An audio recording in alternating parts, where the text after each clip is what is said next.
ઉદાહરણ નંબર 9 ખૂબ જ અગત્યનો દાખલો છે અને ઘણી વખત આવો દાખલો પૂછાઈ ગયો છે. 2 5 0 7 અને 9 અહીં લખી દે 2 5 0 7 અને 9 એ બધા જ અંકનો ઉપયોગ કરી 5 અંકની કુલ કેટલી સંખ્યા બનાવી શકાય?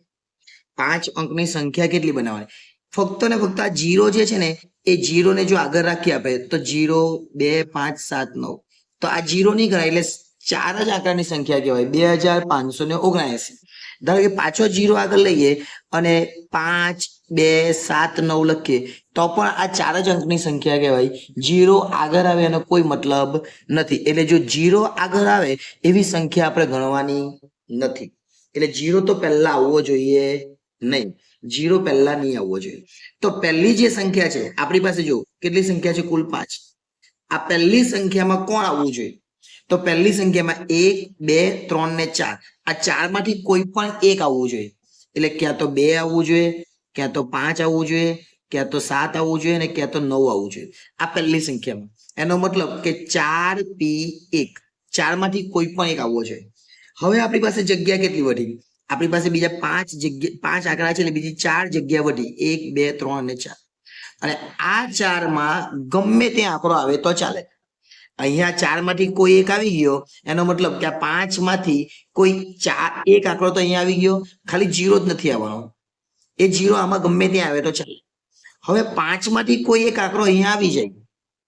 એકચ્યુઅલી આપણે 4 માંથી જ લખવાનો છે, 0 નથી લખવાનો, પણ એક આંકડો અહીંયા આવી ગયો. હવે સંખ્યા કેટલી વધી?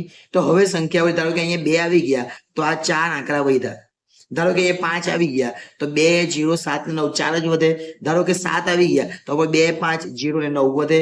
ધારો કે 9 આવી ગયા તો 2 5 0 ને 7 વધે. એટલે 4 આંકડા અહીંયા કોઈ પણ આવી શકે.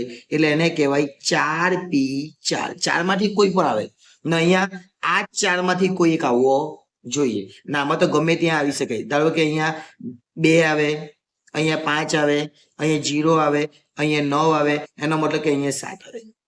હવે ધારો કે અહીંયા 7 નહીં આવે તો 7 આ બાજુ આવે, 2 અહીંયા આવે. એટલે એવું બદલાયા કરે. પણ 4p1 કેમ કે આ 4 માંથી જ કોઈ એક અને બાકીની 4 વધે એ આપણે લખવાનું. એટલે આપણો જવાબ શું આવે? હવે આપણે લખવાનું કુલ ક્રમચયો બરાબર કુલ ક્રમચયો બરાબર 4p1 છે એ લખવાના અને 4p4 છે એ લખવાના. 4p1 એટલે 4 જ. આ બંને આંકડા અલગ અલગ છે પણ આ બંને સેમ હોય તો 4 ફેક્ટોરિયલ લખવાનું. એ આપણે આગળના ઉદાહરણોમાં સમજેલા જ છે. એ ન જોઈએ તો એ પણ જોઈએ એટલે ખબર પડી જાય. 4 ફેક્ટોરિયલ એટલે 4 ગુણ્યા 3 ગુણ્યા 2 ગુણ્યા 1. હવે ગુણાકાર કરી દેવાનો. 4 ચોક 16 16 તાળી 48 અને 48 દુ 96 ને 96 એકુ 96. એટલે આપણો જવાબ આવે 96. ખૂબ સરળ દાખલો હતો, એકદમ સમજાય એવો દાખલો હતો. ફક્ત આ 0 જે છે એ જે 0 પહેલા આવી જાય તો 5 આંકડાની સંખ્યા નહીં બને, કારણ કે 0 આગળ હોય તો આ સંખ્યા કેટલી કહેવાય? 2579. 5 અંકની સંખ્યા એટલે એ 10,000 માં બનવી જોઈએ. ધારો કે જો 25,079 એટલે 25,079 કારણ આવી બનવી જોઈએ 25,790.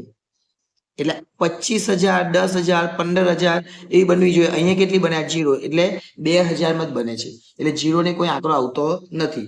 એટલે આ પણ ખૂબ અગત્યનો દાખલો કહેવાય. અને આ દાખલો પણ ગમ્યો હોય તો વિડીયોને લાઈક કરી દેજો અને ચેનલને સબસ્ક્રાઇબ કરી બાકી હોય તો એ પણ કરી લેજો. આભાર.